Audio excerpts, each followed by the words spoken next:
From Bossier City, Louisiana, this is The Grouch and the Brainstorm.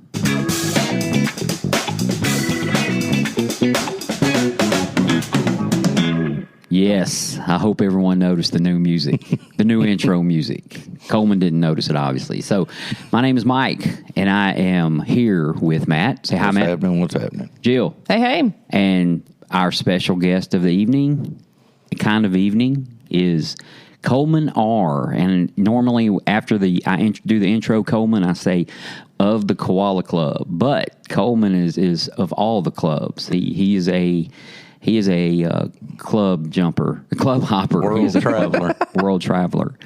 And so Coleman is here today, and he is going to tell a little bit of his story, maybe the whole thing, if we are so lucky. But why don't you go ahead and introduce yourself, Coleman? Well, my name is Coleman. I'm an alcoholic, and I've been a sober member of this fellowship since March the 17th of 2013, and I'm happy about that. And I say a sober member, not always a recovered member.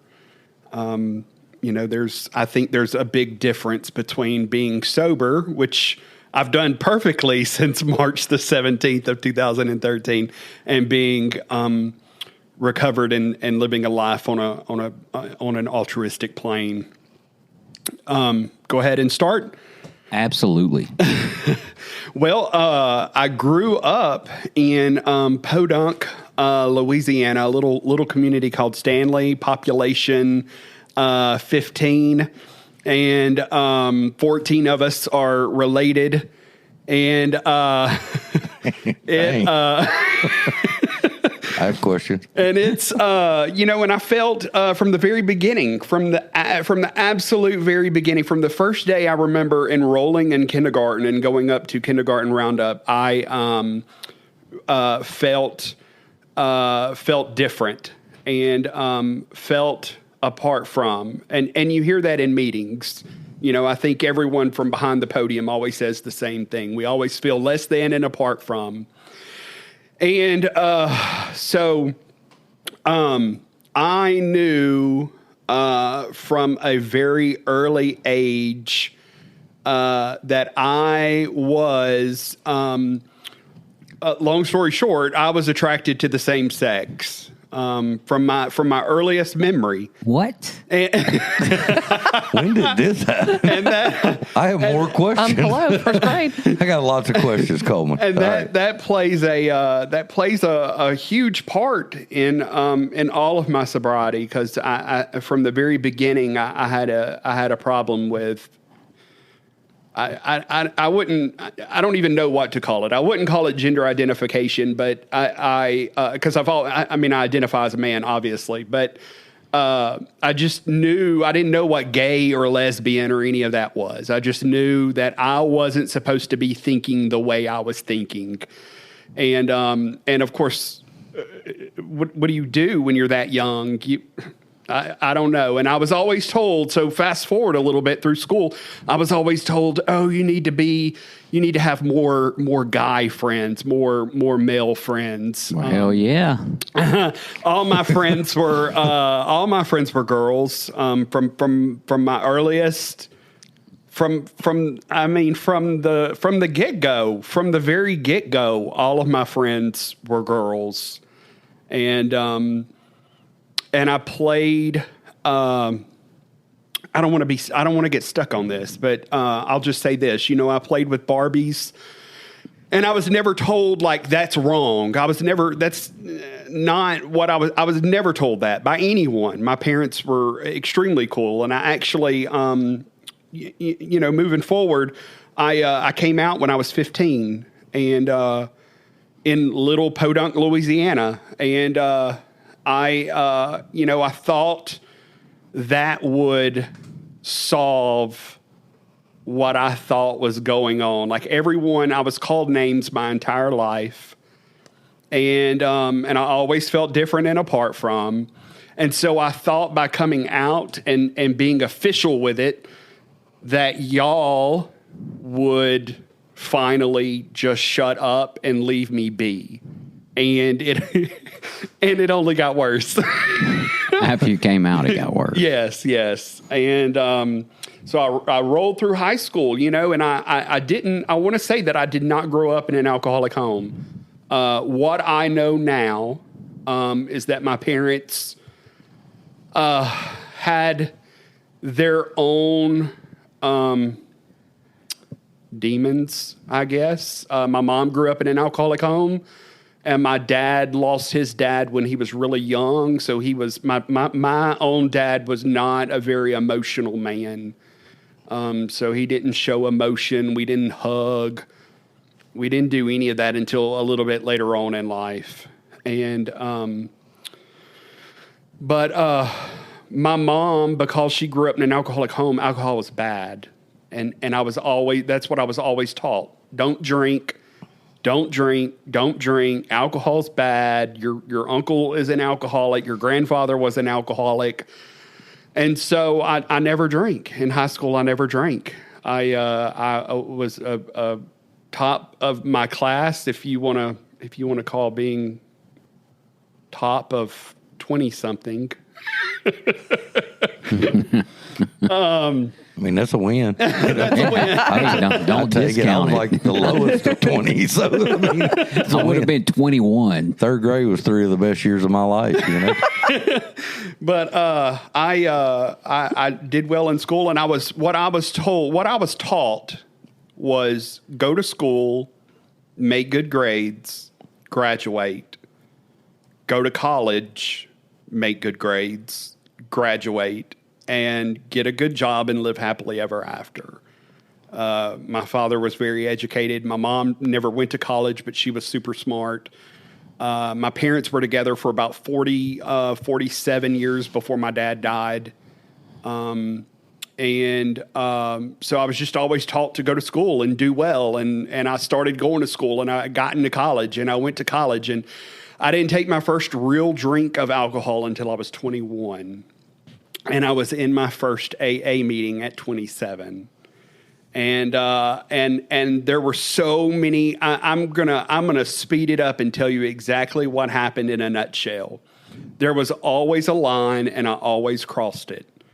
There was, I'm never going to drink, and I drank. I guess I should preface this by saying, that I am a drug addict as well as a compulsive gambler. And trifecta. So yes, the devil's trifecta. And I said I would never drink, and I drank. I would never do marijuana. That was next. I'll never snort anything up my nose, and I became a cocaine addict.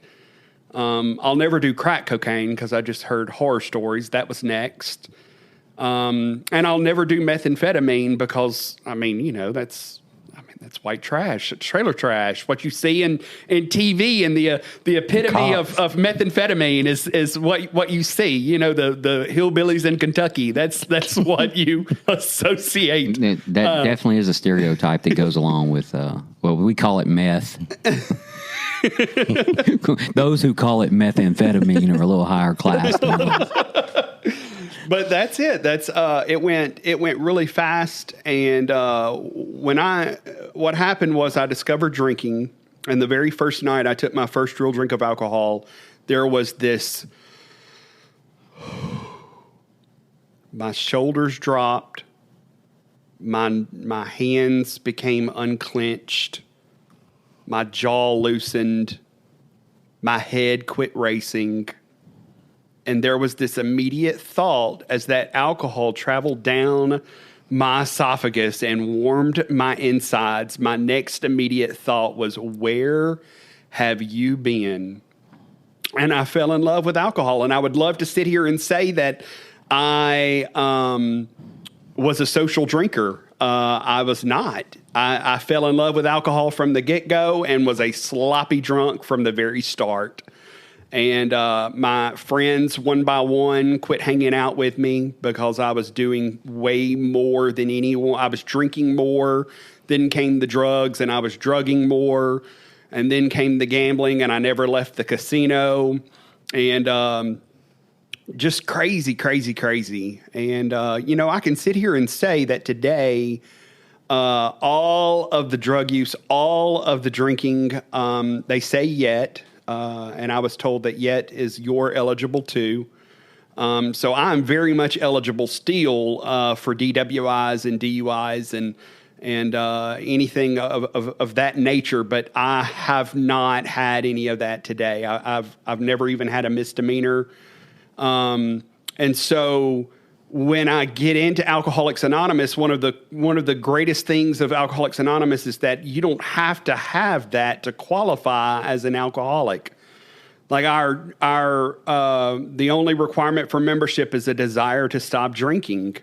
And I had that desire, and I can talk to another alcoholic and I can tell them I don't know what it's like to be arrested or to be in jail or to have any of that happen, but I can tell you all about the hideous Four Horsemen.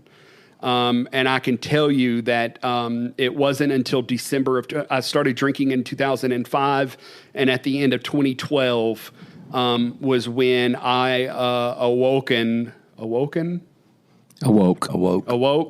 to the hideous Four Horsemen. So real quick, for those that don't know what the Four Horsemen are, the four hideous Four Horsemen, could you tell us? Yes, bewilderment, terror, frustration, and despair. Okay. And, Named them all four. And they were there that morning. I can't tell you exactly what morning that was, but it was right before Christmas of 2012. And that particular night, I was given what I thought was speed. I was sitting in a chair. I woke up sitting straight up in the chair in the same spot that I passed out in.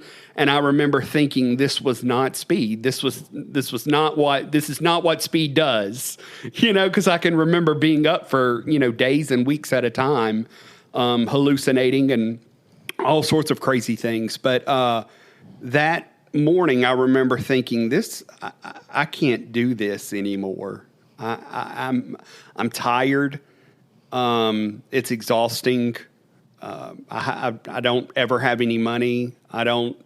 My self-esteem was in the garbage. It had been in the garbage most of my life, but drugs and alcohol, of course, made it worse. And of course, give me alcohol and drugs, and I'm willing to go to places that I normally would not ever go and hang around people that I normally would not touch with a 10-foot pole. And I do things in order to change the way I feel. And I do all sorts of crazy things to get what I want and hurt people that I don't care if I hurt or don't hurt, but you're in my way of getting what I want. And, of course, the big book of Alcoholics Anonymous tells us we're like a tornado roaring through the lives of others. And I was that tornado. And if you were near me, you were swept into my debris field. And it just, anyway, so yeah, that's my story. That's, I would say that's the edited version, the very quick version of what went down. And I did want to start the meeting, and I did not, but I do have a sponsor today who acknowledges me as his sponsee, and he has a sponsor. And my home group is the Keystone Group of Alcoholics Anonymous. We meet in Shreveport on Monday nights at 7 at St. Luke's Methodist Church. So if you're ever in Shreveport on a Monday night at 7 o'clock near St. Luke's and you're an alcoholic, drop me in and check us out. That's a really good meeting. I visited that meeting. It's very good. I am now the official coffee maker, so it's probably going to be the best coffee in town. Sure. I can only imagine that. Well, some people do go just for the coffee. Now Coleman's I'm not going to name names, but I know a few of those individuals. Yeah, I think they're just for the coffee. So you woke up that morning. What got you into a seat in the room? Well, and I guess I should back up and say I did leave out a part of my story that in 2011, I was unemployed. I was back living with my parents, using drugs and alcohol while I lived there. And my brother sent me an email and said that the Council on Alcoholism and Drug Abuse was hiring for what I had what I had done since leaving college, which was nonprofit development work. So, marketing, PR, grant writing, fundraising, things of that nature. And I went and I applied for the job. I got called in for an interview and I got hired. And that was when my life was becoming unraveled. Okay. And I was at the height of my addiction while I was working for CADA. I was only there for, June through October. And how'd you pass that drug screen? Because I know I had to. So they did not drug screen me. Okay. To begin with.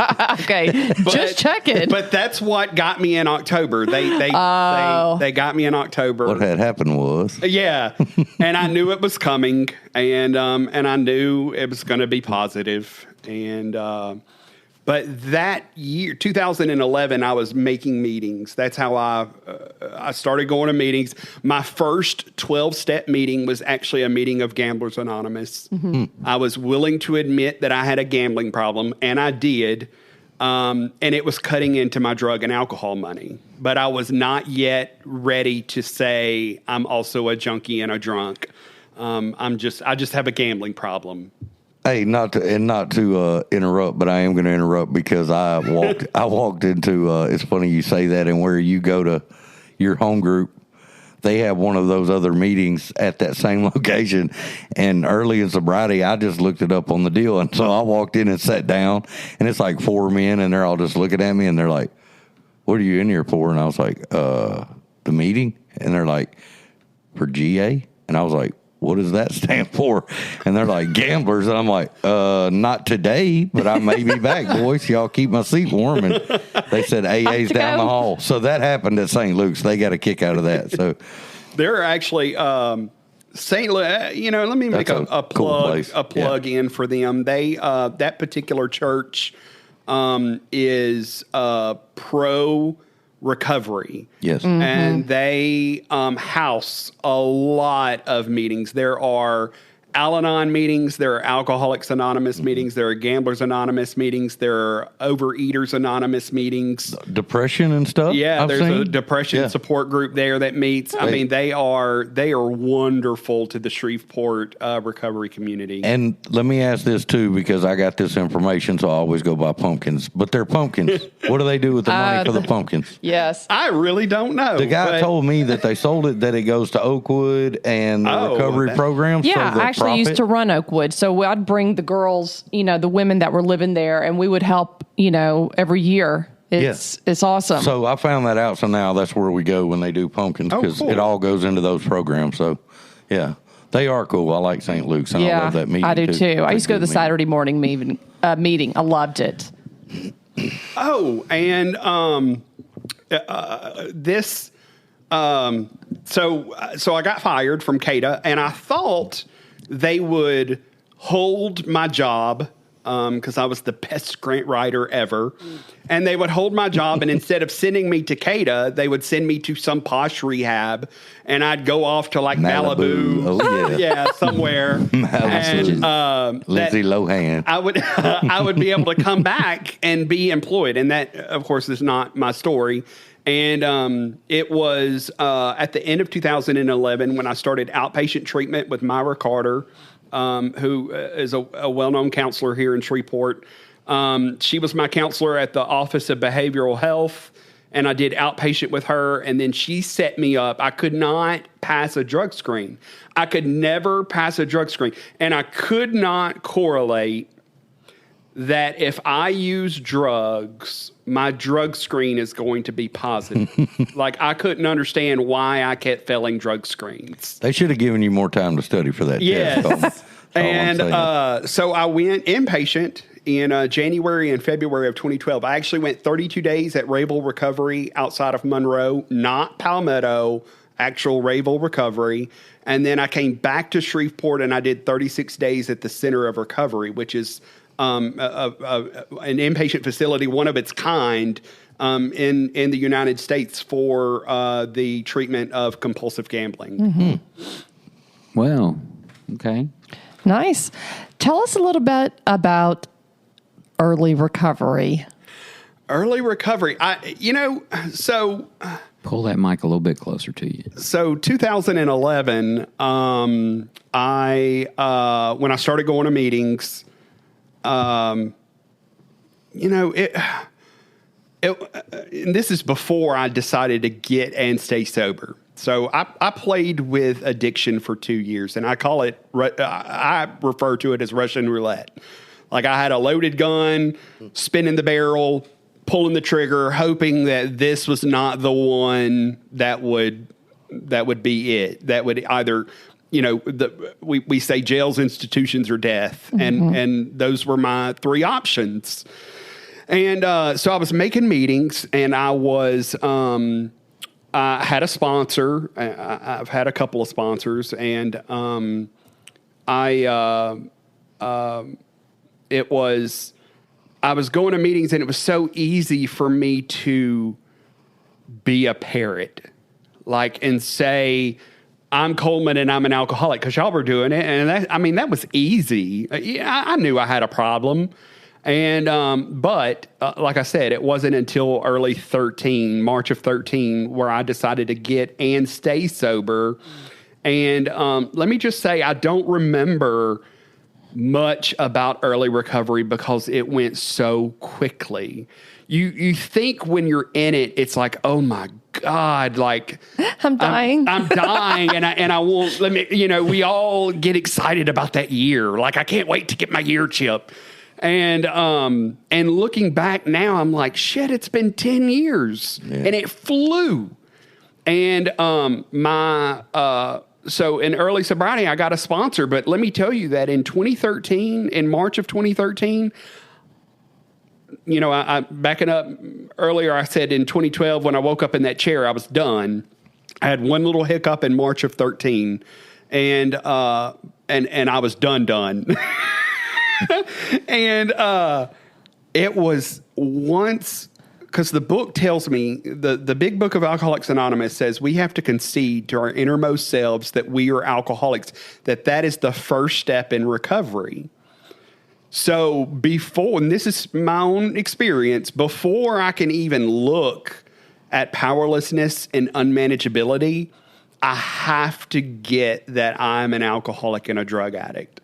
And once I got that in that 2 year span, once I was going to meetings, I went to outpatient, I went to inpatient, I lived in a sober house, blah, blah, blah, blah, blah, all this stuff. It says, the book also says where alcohol becomes the great persuader, and we're beaten into a state of reasonableness. So basically I have to have my ass handed to me. And when it was handed to me, early recovery was easy because, and I know for everyone it's not, but I got plugged into AA. I still make probably, I make close to 10 meetings a week, and that's at 10 years sober. And that's because I don't really have anything else going on, but, I am, when I was early on, I started taking meetings into treatment centers, and I had a home group, and I had a sponsor, and I took people to meetings, and I went to meetings, and I was just as involved could be. I really do think that's the key right there, because I was in opposition. I was trying not to be a part of. Well, at face value, who wants to be? And I didn't want to. I was like, yeah, I'm just going to sit out here on the outskirts. We hear so much meeting makers make it. You hear that all the time. And every time I'm around new people, I'm like, just hang out. Just come in. Just keep sitting down. Make it real simple, because the longer you hang around and meet a few people, then things start happening and you start going through that process.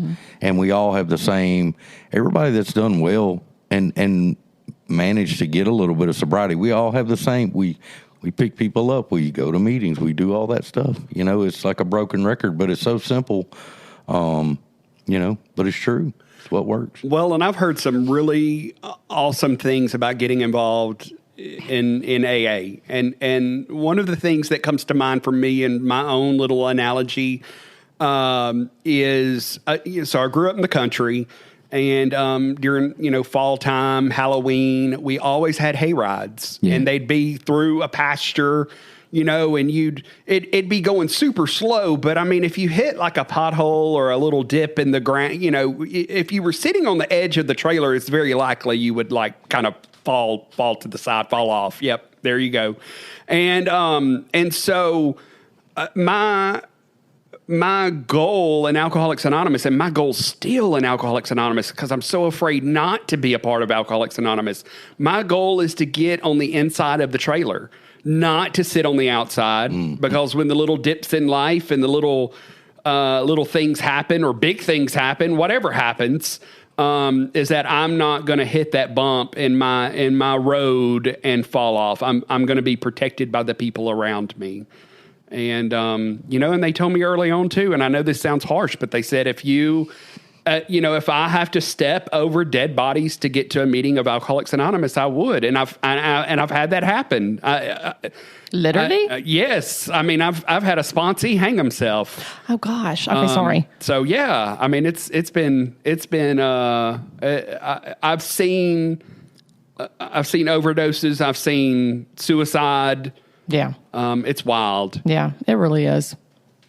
And it's real. Yeah. It says, and when I introduced Mike down at the conference a few weeks ago, and I forgot, I left out why I read this part for Mike's story, but, Bill Wilson writes at the end of his story, he says, there is a deadly earnestness. Like people would look at us and say, oh, wow, they're happy and they're laughing and they're talking about death and suicide and they're laughing and jolly and, basically. And but just underneath, there's a deadly earnestness. And it says that faith has to work within and through us 24 hours a day or we perish. Yep. Yeah. Yeah, and you start going to these funerals and you sat with a meeting 2 years ago and then you hear somebody go, oh, you remember him? And you go, oh shit. Coworker, me and Coleman had a coworker. Yeah, I mean it's as much as we do laugh and joke and all that. At the end of the day, it's killing people. So it's a big deal. And it's really bad now. And I'm not well versed enough to talk about it. I just know that it seems like everything is being cut with fentanyl. Yeah. And it's really killing people. Like, I mean, left and right. Mm-hmm. It's scary. It's definitely keeps my ass in AA. Yeah. I mean, dare do we think that, if what was going on in the present time was going on back when we were doing our stuff, would we even have made it through it? Even with me, with just the drinking, someone could have slipped me something and I would have never known. So, all right. So I'm going to change subject here or change direction. So I wanted to ask you this. We talk a lot about new people coming in the program, right? First time new people. You talked about you growing up and the way you were growing up and being different. How was that for you coming into AA, good, bad, or indifferent? So it was great. Really? Because what I found out was that no one cared. Yeah. Mm-hmm. Isn't that crazy? Y'all don't, I was very disappointed to learn this, but y'all don't think about me as much as I think about me. We think about you, Coleman. I know. I like me and Jill do anyway. I like to still think y'all do. But, my sponsor told me, my first real sponsor told me, he said, I remember the night I met him, and not really met him, but the night I asked him to be my sponsor, and I'm like spewing all this stuff out of my mouth, and he's like, whoa. He like throws a hand up. He's like, dude, he's like, what I think about you is none of your business. And that was the first time anyone had ever told me that, and that freed me. That freed me of me thinking about really what good. Y'all are thinking. Because that's exhausting too. That's like drug use in and of itself. Absolutely. It's always thinking about what people are thinking about me. And so when I came in, I got a sponsor that not only took me through the 12 steps, but took me through the 12 traditions.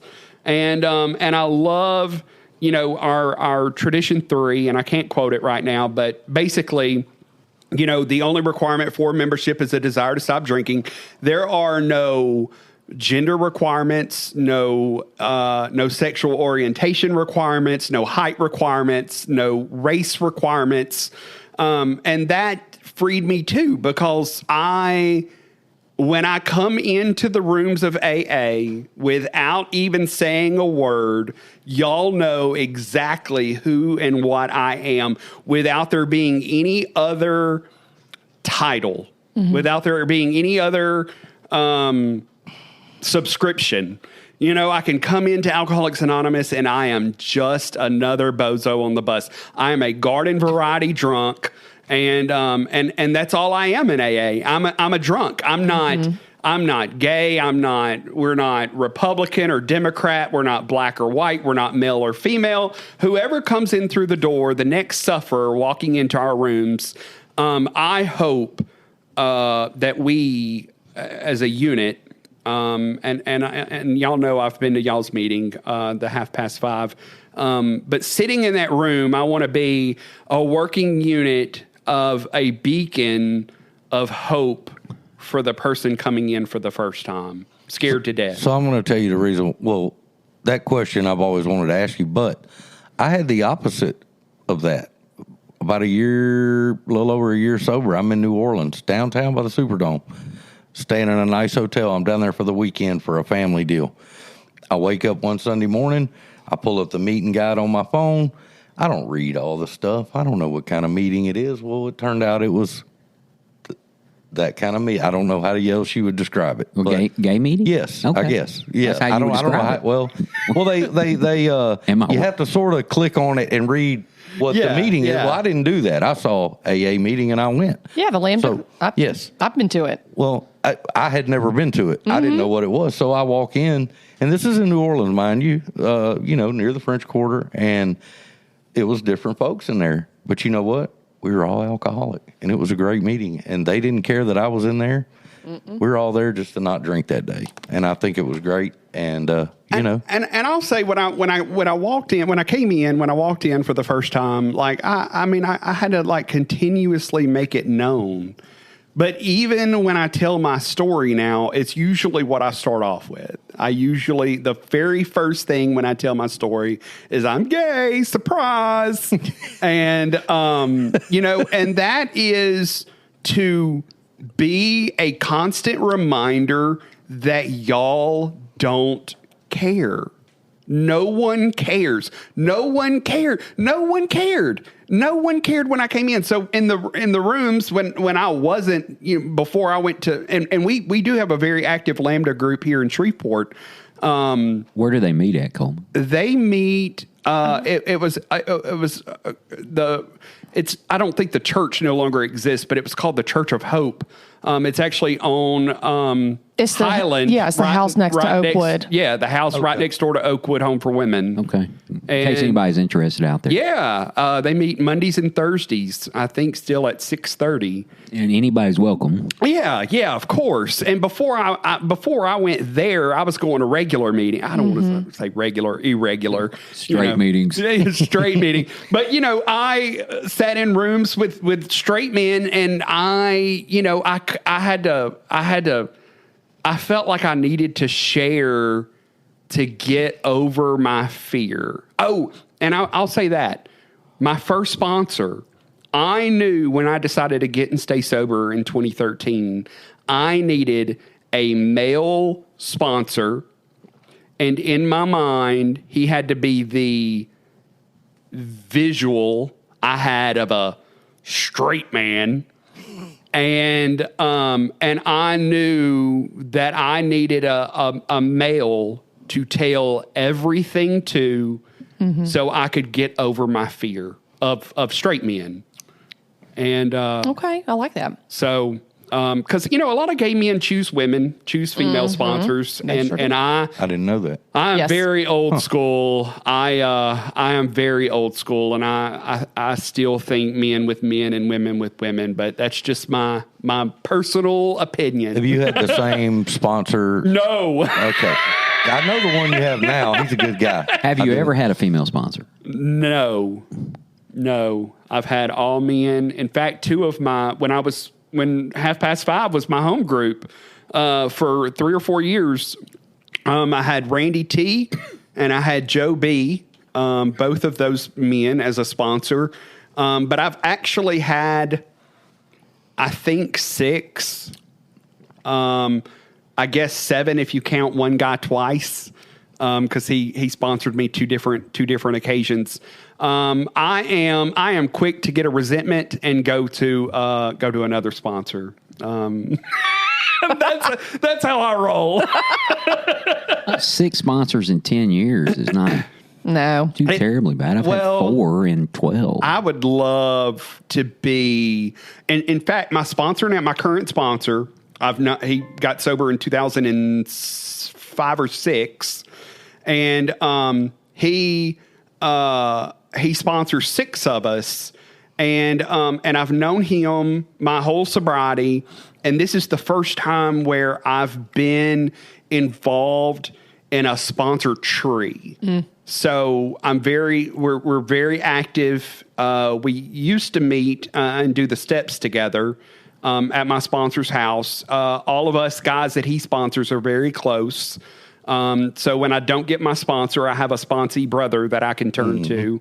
And I never had that in sobriety. And I wanted to be the person that came in and got a sponsor and been like, I got a sponsor on March 17, 2013. And then, 20, 30 years later, have the same sponsor. Like I wanted to be that guy, but that just is not. Well, there's not a whole lot of those. But it's also good to have a different sponsor, to have a different perspective going through the steps. Mm-hmm. Have you ever had a sponsor pass away on you? No. No. Just close. No, and I don't know. I don't know why I had to think about that. No. I was sitting here going, killed any of your sponsors, did or they That's didn't. what we're wondering. But I was trying to come up with a 1-up story. He was trying to think of the night he had the crosshairs drawn but didn't pull the trigger. When you say pass away, I know the guy that's your sponsor now. I think he's a good dude. I've met him before, and from going to that meeting over there, and he's a good guy. And the crazy thing is, I found out we're the same age. I always thought he was. I knew he wasn't old, but I thought he was a good bit older than I, and he is not. We're the same age. He just got he got sponsored. He got sober when he was like 21 or 22. He was young. He's still to this day a part of the young people's meeting. Awesome. And they're actually, so if this goes out in the next, whenever it goes out, this podcast. When do you want it to go out? Well, I don't know, but I wanted to throw out there that June 30th through July 1st, the Louisiana State Conference of Young People in AA. Lacey Paul are having their conference right here in Shreveport at the convention center. Shreveport Convention Center. Shreveport Convention Center. And, probably go to the Shreveport Central Office website to see the details. Yeah.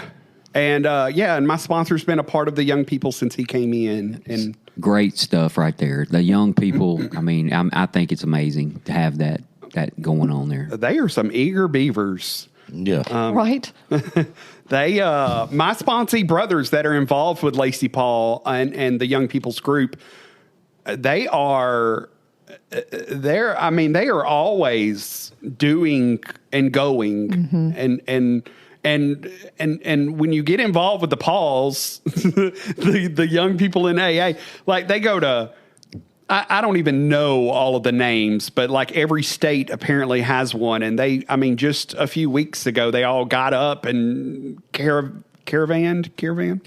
Yeah. To Tennessee, to the Tennessee Young People's Convention. It's funny you talk about the circle or the sponsor tree, I think Mike calls it, and that is, I have that too. And it's kind of cool. A friend of mine sponsors a couple of guys, and they're like nephews, in quotations, because they're not my sponsees, but they'll still come up. And one of them did it the other night, Monday night, and I need to talk to you. And his sponsor was out of town or something, and I said, well, here's what I would do, but I would run that by your sponsor, and it's just good, and I run stuff by them, and it's just kind of nice to have that group like that that's pretty tight. So hardcore drug user, alcohol user, gambler. Sound like someone out of the Wild West, doesn't it? But you managed to get sober, right? And a lot of your story revolved around, growing up with different emotional feelings than everyone else and being in a small town on top of that. Both parents were educators, or am I wrong? Just one. Okay, father was an educator at a school you went to. Yeah, he was assistant principal when I came out of the closet. Wow.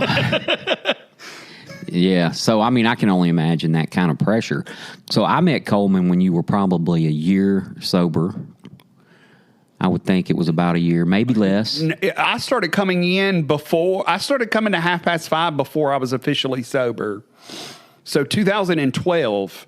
Okay. And you were coming up on a year. About a year, yeah. When I started coming around, I was not sober, but I was coming to meeting every Saturday. At that point in time, I came every Saturday. That was my 5:30 day. So, and me and Coleman worked together for a few years, and I got to see him interact with his fellow coworkers, and then I had to leave and go away for quite a while. Come back, and Coleman is still doing the deal. I've seen him, and the sponsorship with him has always been huge. I've always heard a lot about a sponsor or sponsees coming from him. I guess my biggest question now, Coleman, is when it comes to those things that cause you all that anxiety prior to coming into the rooms of Alcoholics Anonymous, whether it's orientation or just being from a small town or just feeling different in general, do those things still plague you today? If I let them.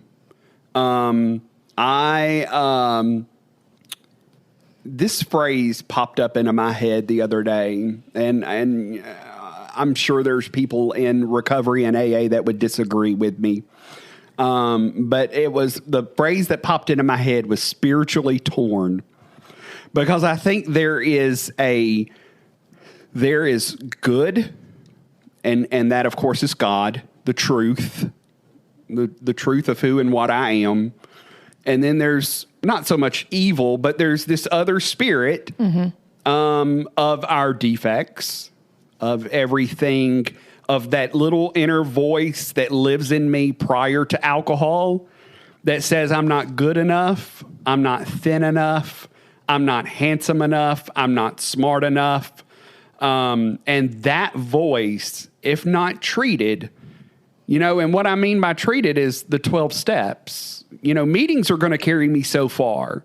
But here's the thing about meetings, and the reason why my ass stays in Alcoholics Anonymous, is it's like the Theraflu to a cold. It doesn't necessarily kill the cold, but it treats the symptoms. And it's medicinal. And AA meetings are medicinal for me. So I come to AA to for an hour of my day to quiet that voice and to be spiritually fed for the day. So it was told to me in the beginning. So I come to a meeting. I come to a meeting and sit for 1 hour so I can go out and try to live like a decent human being for the other 23. And but there is always that voice inside of me that says, that little self-conscious booger. That you're not thin enough, you're not handsome enough, you don't have enough money, you don't have, no one likes you, Coleman. No one wants, that's why no one ever calls or texts. You have no friends. They don't want to be around you because you're crazy. I have, and I didn't share this. This is a big part of my story, but I am, I live with mental health. I have been diagnosed bipolar and, mild depression. And so I have an inner addict and a voice of depression at all times. That is, and it's always going, I think when I say I'm spiritually torn, there is always going to be a good and a not good. And I think they're always going to be at war. And I don't know if it's a Chinese proverb or what proverb it is, but there is a proverb, and when I get up in the morning, I make the choice, which wolf am I going to feed today? Yeah. I couldn't agree more. And I have those. The two wolves are real. They're the our polar whatever. I don't even know how to describe it, but I think even though I'm pretty sure that deep down in all of us, we're inherently good people. I think self, which is ego, is always, Chuck C talks about it in A New Pair of Glasses. Ego separates me from you, and me from God. And it's never satisfied. Ego is never satisfied. And self-seeking, self-centered, the book says that. That's what we are. Well, all that stuff you said, Coleman, about I'm not this, I'm not that, and all that. Well, there's very few people in this area that if the AA is brought up or I run into someone in the program or whatever, there's very few people's name that, we say first names and they go, oh, you go over there, do you know Coleman? And there's always smile when they say Coleman, and Coleman's kind of everybody knows you. So, and I ran into a guy down in Mandeville one night, and he knew Coleman. Yeah, Coleman. We shared a selfie, sent it back to Coleman. He don't remember it, Him and James. So I worked a job where I had weird hours for about 8 months, and I was going to just random meetings that I've never been to because it was the only ones I could go to. I swear to you, James he would be the only other person. I'm like, how do you even have time to come down here? Like, it's way out in Stonewall, and there's James. Hey, what's going on, man? I'm like, how did you do that? But yeah, no, we Coleman's. And so this kind of to piggyback off of that and to go back to Mike's question is that the voice is there, even though I know that people have said good things about me, and that I know, I've either, and this is not to toot my own horn, but to, one of my biggest goals in life is to write. That's one of the things that I always buried. And it's not to make the New York Times bestsellers list, even though that would be awesome. But it's to make people laugh. And I want people to laugh. Like, I think laughter, and that we were talking about, and this a little side note, we were talking about hope the other day in our AA meeting at the lunch bunch. We were talking about hope, and were you filled with hope when you walked into the rooms? And a lot of people said no. Most everyone said no. And I said, absolutely. I walked into a room on a Friday night, and there was a group of men there, and they were talking and laughing. And I remember I told myself for a long time that I did not want what they had, but that is an absolute lie, because if I did not want what they had, I would have never came back. Yeah. Yeah. And they were laughing and happy, and the camaraderie. In A Vision for You, the very first paragraph, talks about drinking early on is camaraderie and conviviality, and we drank for those things, but in early sobriety, getting sober, like, I live for those things, and I live for those things today. Like coming to an AA meeting and walking into a room, like the other day again at the lunch bunch, which is where I usually go on my lunch break. There was a couple new people came in. And when they walked in, we were talking about cookies. We were talking about macadamia cookies and chocolate chip cookies. And we were just having a random conversation. And that is what, if I were new, looking back when I walked in, that's what I want to walk into. I want to walk into just random, funny laughter and a common a common ground. Nobody trying to gang save you.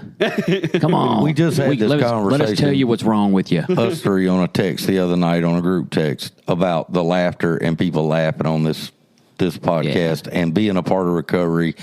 And hopefully people are hearing that we do have a sense of humor. This isn't all just sit around crying your beer. Right, this we're just no ain't glum that. want. And and I mean we sometimes that sense of humor is a little out there, but I enjoy life today, and I'm like you. You were in there laughing when I came in, Coleman. So I didn't know what everybody was laughing at when I first came in, but I do now. So well, Coleman, we appreciate you coming by.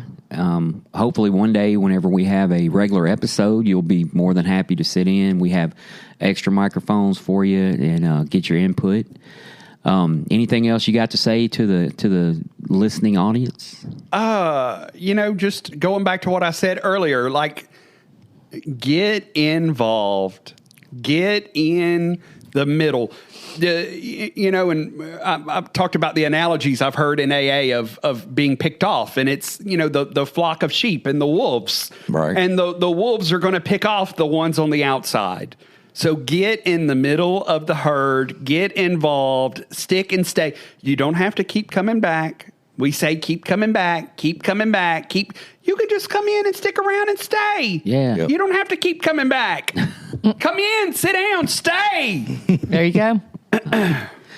the one and only Coleman. The one and only Coleman. All right. For the Grouch and the Brainstorm, this is Mike. Coleman, that was awesome. You did good.